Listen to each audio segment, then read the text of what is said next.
500 से ज्यादा आतंकी जेल से भागे, ये बड़ी खबर इस वक्त आपको बता दें। प्रतिबंधित जमात उल मुजाहिदीन के आतंकी जेलों से भाग गए हैं, ये इस वक्त की बड़ी खबर आ रही है। अंसारुल्लाह बांग्ला के आतंकी भी जेल से भागे हैं। सुरक्षा एजेंसियां इस वक्त अलर्ट पर हैं। दुनिया की नजर इस वक्त बांग्लादेश में बने हालातों पर है। यहां से बड़ी खबर यह कि आतंकी जेलों से निकलकर भाग गए हैं। 500 से ज्यादा आतंकी जेल से भागे हैं। बड़ी खबर इस वक्त आपको बता दें, कल से बांग्लादेश में लगातार स्थिति बदलती जा रही है। आप कह सकते हैं कि बहुत ज्यादा हालात वहां पर खराब होते जा रहे हैं। जिस तरीके से लगातार ये प्रदर्शन आगे बढ़ा, उसके बाद कर बांग्लादेश की प्रधानमंत्री ने देश छोड़ दिया और वहां पर हालात अभी भी ये कि 518 आतंकी जेल से भागे जाने की खबर सामने आ रही है। एक और मुश्किल देश के सामने खड़ी होगी। जाहिर है कि जब आतंकी जेल से बाहर आए हैं, भागे हैं, तो किस तरीके की उनकी गतिविधियां देश के अंदर या पड़ोसी मुल्कों में रहेंगी, इस पर भी नजर रहेगी। बांग्लादेश में हिंसा जारी है। उपद्रवी सड़कों पर और कई जगह हिंसा और तोड़फोड़ कर रहे हैं। उपद्रवियों ने कई जगह पर हिंदुओं को निशाना बनाया है। इस बीच तस्वीरें आप देख रहे हैं, 4 तस्वीरें बांग्लादेश में जो हालात बने हैं उनसे जुड़ी हुई इस वक्त हम आपको दिखा रहे हैं। शेख हसीना के बेटे ने इस बीच इन हालातों के बीच अपना बयान जारी किया। उन्होंने कहा कि उनकी मां अब सियासत में वापस नहीं आएंगी। हालात पर भारत की भी नजर बनी हुई है। शेख हसीना इस वक्त भारत में मौजूद हैं। कल शाम को ढाका छोड़कर वो भारत पहुंची। उनका C-130 ट्रांसपोर्ट एयरक्राफ्ट शाम 6 बजे गाजियाबाद के हिंडन एयरबेस पहुंचा। रात भी उनकी इसी एयरबेस पर गुजरी है। बताया जा रहा है कि अभी भी उनकी कुछ देशों के साथ बातचीत चल रही है। अगर जैसे ही उनकी बात कंप्लीट हो जाती है, वो यहाँ से उस देश के लिए रवाना हो सकती हैं। लेकिन फिलहाल हालात वहाँ पर क्या है ये आप समझ सकते हैं। 2 महीने से ये आंदोलन चल रहा था, लेकिन कल तस्वीर ये बनी कि प्रधानमंत्री को देश छोड़ना पड़ा। एक और बड़ी खबर, ढाका में शेख मुजीबुर रहमान की मूर्ति को गिराया गया। जेसीबी से शेख मुजीबुर रहमान की मूर्ति तोड़ी गई है। शेख मुजीबुर रहमान वही हैं जिन्होंने आजादी की सांस बांग्लादेश को दिलवाई थी 1971 में। शेख हसीना के पिता, जिनको वहां की जनता ने राष्ट्रपति का पद दिया था, सम्मान दिया था, लेकिन 5 दशक के अंदर ही किस तरीके के हालात वहां पर बन रहे हैं कि उन्हीं मुजीबुर रहमान की मूर्ति को तोड़ा गया है। हथौड़े से खंड खंड किया जा रहा है, उसके बाद जेसीबी से तोड़ा जा रहा है। ये तस्वीरें आप देख सकते हैं कि किस तरीके के बांग्लादेश में इस वक्त हालात बन रहे हैं। ज़हन में एक ही सवाल कि आखिर जो प्यार उनके लिए था, जो सम्मान था, वो इन 5 दशकों में इतनी नफरत में तब्दील कैसे हो गया कि उनकी मूर्ति को जेसीबी से तोड़ा जा रहा है। बांग्लादेश में छात्रों के हिंसक आंदोलन से लेकर शेख हसीना के देश छोड़ने तक बांग्लादेश में हो रही हर गतिविधि पर भारत की नजर बनी हुई है, क्योंकि बांग्लादेश में हो रहे इन तेज बदलावों का असर भारत पर भी पड़ सकता है। आखिर बांग्लादेश में हुए बदलाव भारत के लिए क्यों अहम है? शेख हसीना के सरकार से बेदखल होने के मायने क्या है?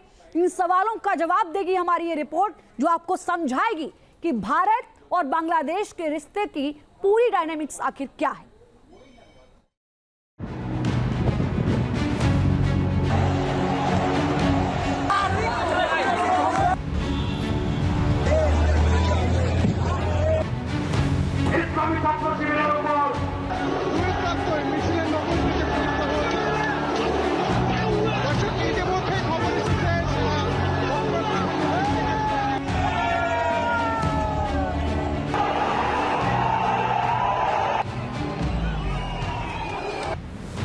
उधर ढाका में शेख हसीना के देश छोड़ने के बाद अराजकता चरम पर पहुंच गई।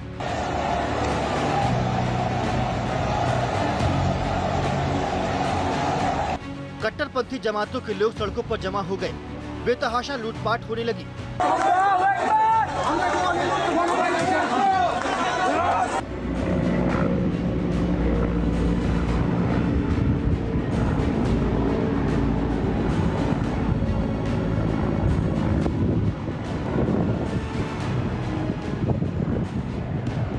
तो दूसरी तरफ गाजियाबाद के हिंडन एयरबेस पर शेख हसीना का विमान उतरते ही national security adviser Ajit Doval उनसे मिलने पहुंचे।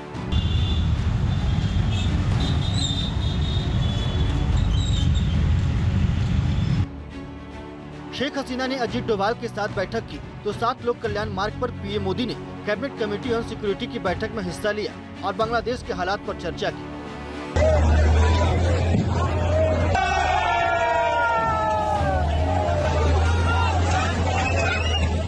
बांग्लादेश में तख्ता पलट हुआ और भारत में हाई लेवल सरगर्मियां नजर आई। इसकी वजह है बांग्लादेश और भारत के दशकों पुराने रिश्ते और बांग्लादेश का भारत कनेक्शन।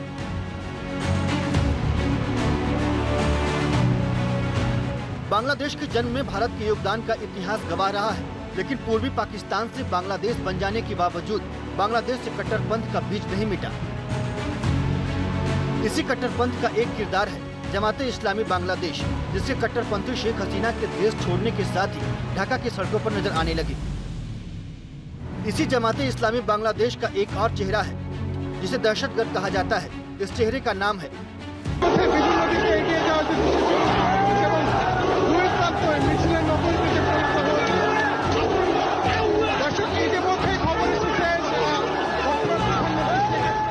जमातुल मुजाहिदीन बांग्लादेश। जमातुल मुजाहिदीन एक आतंकी संगठन है जिसके तार सीधे पाकिस्तानी खुफिया एजेंसी ISI से जुड़े हुए हैं। जमातुल मुजाहिदीन बांग्लादेश में अपने शुरुआती दिनों में भारत में फेक करेंसी की स्मगलिंग करता था, लेकिन फिर उसने आतंकी नेटवर्क को खड़ा करना शुरू कर दिया। इसी जमातुल मुजाहिदीन बांग्लादेश पर शेख हसीना ने सख्त रुख अपनाया था।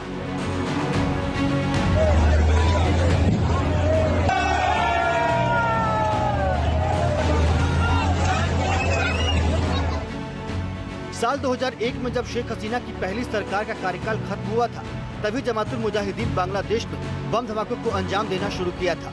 साल 2019 में सरकार में आते ही शेख हसीना ने जमातुल मुजाहिदीन बांग्लादेश को बैन कर दिया था।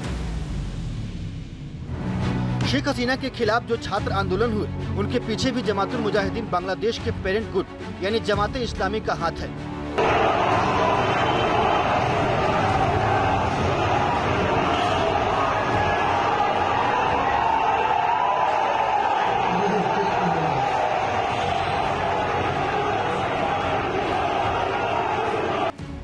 इसी वजह से आशंका है कि खालिदा जिया की BNP के सरकार में लौटते ही कट्टरपंथी और आतंकियों की एक जमात दोबारा सक्रिय हो जाएगी।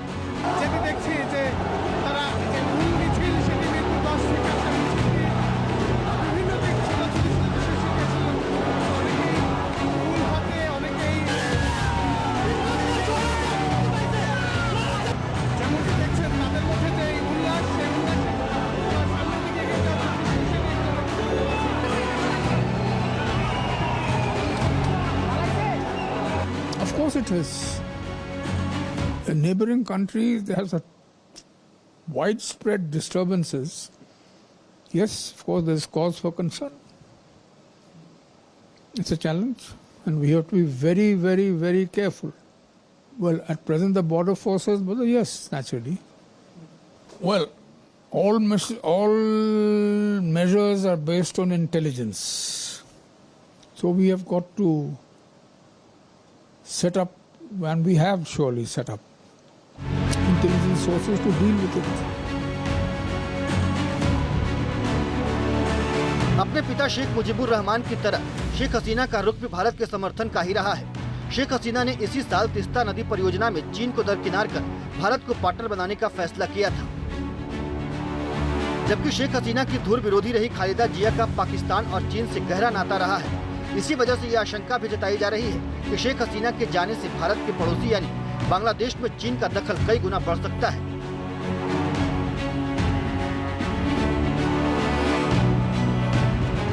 बांग्लादेश के साथ भारत का एक बड़ा बॉर्डर है। इस बॉर्डर से घुसपैठ भारत के लिए एक बड़ी पुरानी समस्या रही है, खासकर जब ढाका में भारत से बेहतर रिश्ते रखने वाली सरकार नहीं रहेगी। ऐसे में इस घुसपैठ का इस्तेमाल आतंकी और कट्टरपंथी तत्व भी कर सकते हैं, जो पूर्वी राज्यों के लिए खतरा पैदा कर सकते हैं। भारत के इन प्रांतों में शांति के लिए पड़ोसी बांग्लादेश में एक स्थिर और शांति प्रिय सरकार बहुत जरूरी है। हो सकता है कि कोई ऐसा मतलब विदेशी देश भी हो इसका हाथ भी इस इन मामलों में हुआ होगा, पर यही है कि बांग्लादेश में शांतिशील एनवायरनमेंट सुरक्षा होना हमारे देश का हित में है, और जो भी कुछ मतलब इसके लिए जरूरी है वो हमें प्रयास करना चाहिए कि वही मतलब स्थिति आ जाए।